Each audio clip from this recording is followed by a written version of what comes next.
जीवन हमें लोगों से दूर इसलिए करता है ताकि हम खुद के करीब आ सके। इसलिए अगर आज आपके जीवन में कुछ दूरी, कुछ खालीपन या कुछ अकेलापन आया है, तो आप उसे अपनी कमजोरी मत समझिए। हो सकता है जीवन आपको अपने भीतर लौटने का निमंत्रण दे रहा है। तीसरी पहचान, वह अपनी सीमाएं तय करना सीख जाती है। वह प्रेम करती है लेकिन निर्भर नहीं रहती। वह रिश्ते निभाती है लेकिन अपनी पहचान खोकर नहीं। वह दूसरों की मदद करती है लेकिन खुद को नष्ट करके नहीं। और तब उसे समझ आता है, मैं अधूरी नहीं हूँ, मैं पहले से पूर्ण हूँ। मुझे केवल अपने भीतर लौटना था। चौथा लक्षण यह है कि वह अपनी ऊर्जा की कदर करती है। जागरूक स्त्री समझती है कि उसकी ऊर्जा बहुत मूल्यवान है, इसलिए वह हर व्यक्ति, हर बहस और हर परिस्थिति में अपनी ऊर्जा खर्च नहीं करती। वह जानती है कि कहाँ बोलना है, कहाँ चुप रहना है और कहाँ दूरी बनाना ही बेहतर है।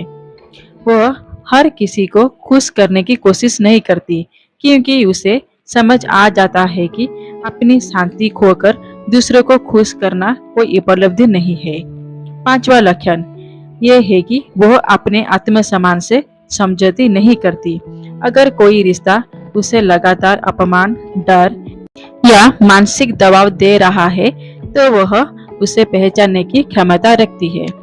वो ये समझती है कि मैं दूसरों का सम्मान कर सकती हूँ, लेकिन अपने सम्मान की जिम्मेदारी भी मेरी ही है।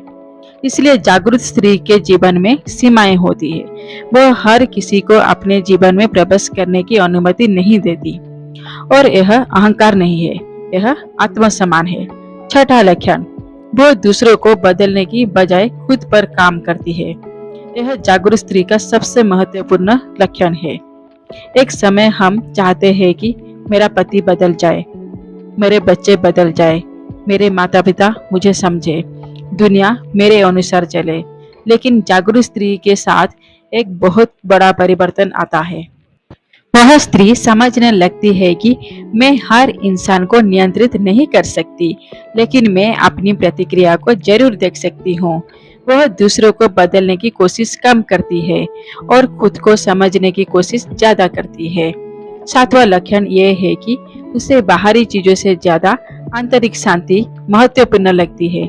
जागृत स्त्री धीरे धीरे समझने लगती है कि खुशी केवल सुंदरता, रिश्ते या बाहरी चीजों से नहीं आती, बल्कि यह अंदर की शांति में आती है। उसे